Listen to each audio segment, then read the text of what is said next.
What is up, everyone? Welcome back to another video. It seems like FPL is flag essential. Every team I look at has multiple flags in their teams with injured players. Today, I'm going to take a look at mine and my Game Week 11 team selection.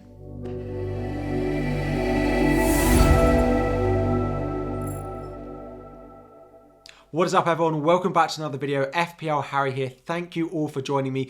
Game Week 11 is on the horizon. Of course, it is a Friday deadline, and today it is time to take a look at my Game Week 11 team selection. I have 2 free transfers and just 0.2 million to play with, and with all the recent injuries to the likes of Reece James, Trent Alexander-Arnold and Mitrovic still to be confirmed, it is time to have a look at what I plan on doing with those transfers. Today, on this video, we're going to aim for 1,000 likes. If you can help me get there with just a click of a button, that would be absolutely fantastic. Before we have a look ahead to my upcoming Game Week 11 team selection, a quick review of how I got on in last week's Game Week 10. So I'm progressing well, up to 19,000 in the world overall. A small green arrow this week, up to 642 points overall.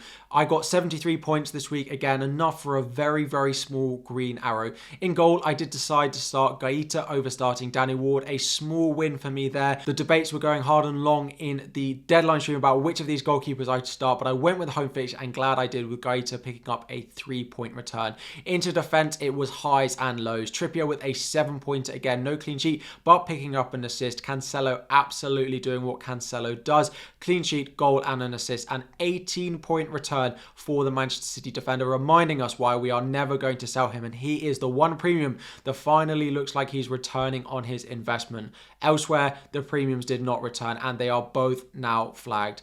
Reece James didn't start for Chelsea in that 2-0 win over Wolves. Again, a great performance for Chelsea, and Reece James could have had an absolute monster haul if he had started, but just the 1 point for him off the bench. And then Trent Alexander-Arnold, and now he's red flagged as well. He scored a total of 0 points for me over the 2 matches in Game Week 9 and Game Week 10 that he has started. I could have practically picked any other defender in the game who would have been cheaper than Trent Alexander-Arnold, would also be less injured than Trent Alexander-Arnold now, and would have outscored him as well. So practically the worst decision I made on my wildcard 2 weeks ago was picking him. Again, I couldn't have foreseen the injury. If he wasn't injured and going into Game Week 12 onwards, I'd probably be looking to keep him. But we will be looking at potential defensive transfers in particular because of those 2 that I have there. In midfield, again, a pretty mixed return we saw here.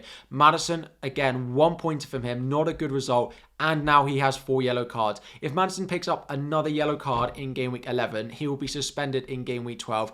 The 1 week we all need Maddison to play, which will be FPL folklore at its absolute best.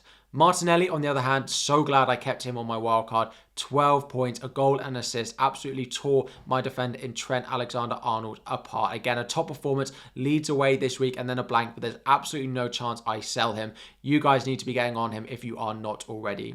Next up, we have Kevin De Bruyne, who got 6 points with just an assist. Again, a clean sheet point in there, and then the 2 appearance points. Fine with that, but it does look like he's not worth the investment over Phil Foden. If you've got Phil Foden, well done. Again, another big haul for him. And then finally, we've got Wilfried Zaha. He picked up an assist. He wasn't that involved in this game, but luckily enough, he did get that return. That 5 points was enough to move me from a grey arrow into a green arrow, so happy enough with that, but hopefully he can step in and get a goal in one of the next couple of fixtures. And then up front, I was lucky enough to get Dominic Solanke off my bench. I started Alexander Mitrovic, and I left Solanke on my bench. And when he scored 8 points on Saturday, I just couldn't wait for that Fulham team news to come out, for that team sheet to come out, and I was scanning it so fast to see if Mitrovic was there. And when I saw he wasn't, I breathed a sigh of relief to know that Dominic Solanke's 8 points was going to be coming off my bench. And then, of course, Captain Haaland with his 12 points. Not as involved in a good win for Manchester City, but consistency of returns, of course. Again, not getting a sub early. He got rested in the Champions League as well. Looks like he's going to be playing most of the upcoming Premier League games as well.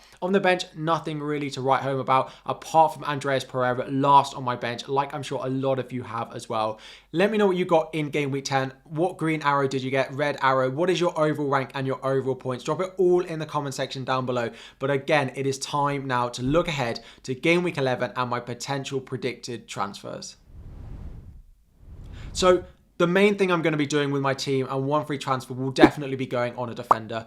Although Reece James's injury doesn't sound like it's as severe, again, at time of viewing, you may have seen the update. You may have had a press conference for Chelsea. I'm recording on Wednesday evening after the Champions League has taken place, but it doesn't look like Reece James is going to be available for game week 11. I'd be very, very surprised. But the one that I feel like I'm definitely selling is Trent Alexander-Arnold. We have heard from numerous reports that he is going to be out for a few weeks. And because game week 11, 12, 13 take place in a week's time, so all of those game weeks taking place in a week, you're going to miss quite a few game weeks if you're out for just a few weeks, which again is a bit of a concern for Reece James as well, potentially holding out hope that he might be available, but Trent will be leaving my team. Now, the benefit to this is there's no other premium defender I really want. I could go to Van Dijk, but I don't plan on going there because Liverpool don't look good enough defensively to be spending all that money on a defender, which means I'm going to downgrade him, which will free up a lot of money, which will help a lot with potential transfers down the line when game week 13 comes, and I want to get the likes of Saka, Jesus, Phil Foden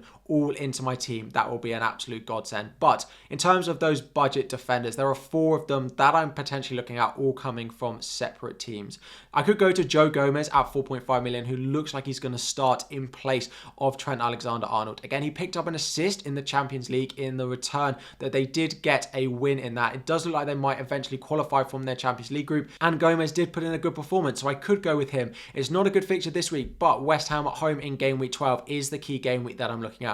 One of the big things about this Trent replacement is I'm looking at the fixture they have in game week 12, which is the fixture that I really need them. I can rotate them in and out of my squad in other weeks, but game week 12, because I have Cancelo, because I have Martinelli and Haaland, I will need all of my players to play. So a good fixture for Liverpool that week, but do I expect them to keep a clean sheet against anyone at the moment? Not really.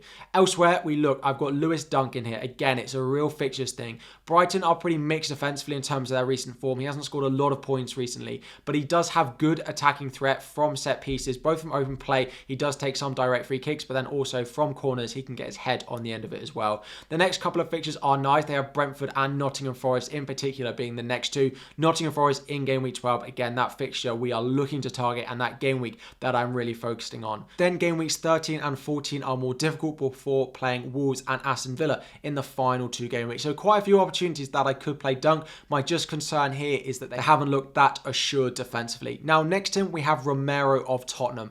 Probably the team that I expect to keep the most clean sheets on a consistent basis. I would love to go Perisic. I would love to go Sessegnon, Emerson Royal, Doherty, but I'm not touching their fullbacks because that rotation is too much of a nightmare and too difficult to predict. He is the most expensive that we've got here, but again, as I said, probably the most chance of a clean sheet. A great fixture this week of Everton at home. It is difficult in game week 12. Is the only thing putting me off going for a Spurs defender. You could also go with Eric Dyer in here, but he is slightly more expensive, so I have gone with Romero, who is pretty good for bonus points as well. That Manchester United fixture in game week 12 is not ideal. The week I will have to play everyone, but he has a good fixture in and around that. Again, game week 13, they play Newcastle at home, Bournemouth away in game week 14, and then Leeds at home in game week 16. Definitely a few clean sheets on the horizon for Spurs, although they are leaking a few goals at the moment. And then the final one is to go potentially on double Newcastle defence, and this is Botman. 4.4 million, a very nice affordable option. Don't particularly want to play him this week is the only concern. Again, given I've got Trippier potentially starting for me this week. Everton at home is a really nice fixture in game week 12, the one that I'm really focusing on. I probably won't play him that much elsewhere outside of game week 12 because I already have Trippier in my squad, and doubling up on Newcastle defence doesn't feel like the right idea at the moment because they are conceding goals. So 2 premium defenders that I'm looking to transfer out and 4 cheap options. Let me know in the comment section which one would you choose, but I've definitely got a ranking that we'll get to in my team selection at the end. And then the other potential transfer that I might be forced into making is Alexander Mitrovic. At time of recording, we don't know if he's going to be available for game week 11. If he misses game week 11, again, game week 12 comes so quickly in the midweek deadline, he could easily miss that, and game week 13 is then at the weekend again, that he could quickly miss quite a few games. If he's not going to start in game week 11, I will look to sell him. I really hope he is fit and available. Going into game week 10, it did sound like he was going to be available, then potentially had a bit of a setback, so we don't really know. If Mitrovic is out this week, I will sell him, but those fixtures of Bournemouth at home, Aston Villa at home, Leeds away, and Everton at home in their next 4 just means I really, really want him to keep him, and I don't have a transfer I really want to use on him, given that I'm trying to get some of these Arsenal and Manchester City assets back in my squad in game week 13. I don't want to be wasting a transfer, selling an asset like Mitrovic if he does get injured. If he does, there are a few replacements that I'm going to potentially look at. Again, a big downgrade in defense will free up a lot of money that I could go up, but all the options I'm really looking at are pretty budget. We've got Schumacher at West Ham, looking really good, scored in his past 2 starts. We'll be keeping an eye on who starts in the Europa League for West Ham going into the before game week 11 to make sure that he's on the bench. Hopefully Antonio starts and Schumacher looks good to start in game week 11. But again, because of Antonio, because of midweek deadlines, there is a bit of concern of rotation in that front line. Next up, Callum Wilson. Again, Newcastle are scoring goals for fun. And when Callum Wilson is fit, he is always involved. Really like him, really like those Newcastle fixtures and the way they're performing at the moment. He's probably my #1 target if I had all the money to play with. But saving a bit of money and going with Patson Daka of Leicester could be the way that I decide to go. 5.7 million for the Leicester forward is an absolute bargain. Again, slight concern like with Schumacher that Jamie Vardy might be knocking on the door wanting a start in that midweek game week 12 deadline.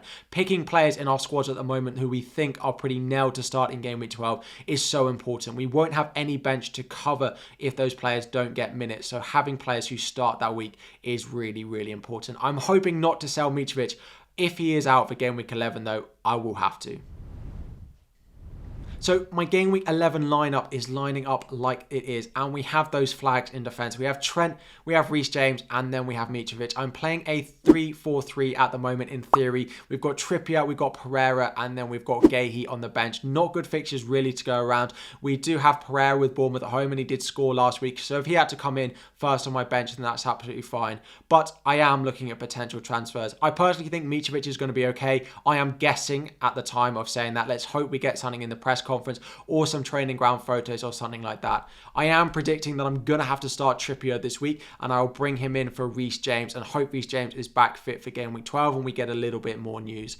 And then I plan on selling Trent Alexander-Arnold and bringing in Lewis Dunk. Brentford away, followed by Nottingham Forest at home, I think is the best double of fixtures that we have over the next 2 weeks. Again, if Reece James is out long term, I may end up using the second one, but given the Newcastle defence is so highly owned, I do think I'll end up starting him going into this week, Kieran Trippier. Again, this is my team, captain on Haaland, even though he does have that fixture against Liverpool. I think he will score. That Liverpool defence looks so weak at the moment. Part of the reason I don't want to buy Joe Gomez into my team. I know it's someone that's been spoken about a lot, but he's not for me. So this is my game week 11 lineup at the moment. No transfers have been confirmed. I will confirm my transfers either before or on my deadline stream, which will be 2 hours before the game week 11 deadline, which is of course Friday evening. If you have enjoyed the video, we're trying to hit 1,000 likes on the video. We've just surpassed 35,000 subscribers on the channel. Thank you all so much for your support pre-season, during the season. Again, I appreciate it so much.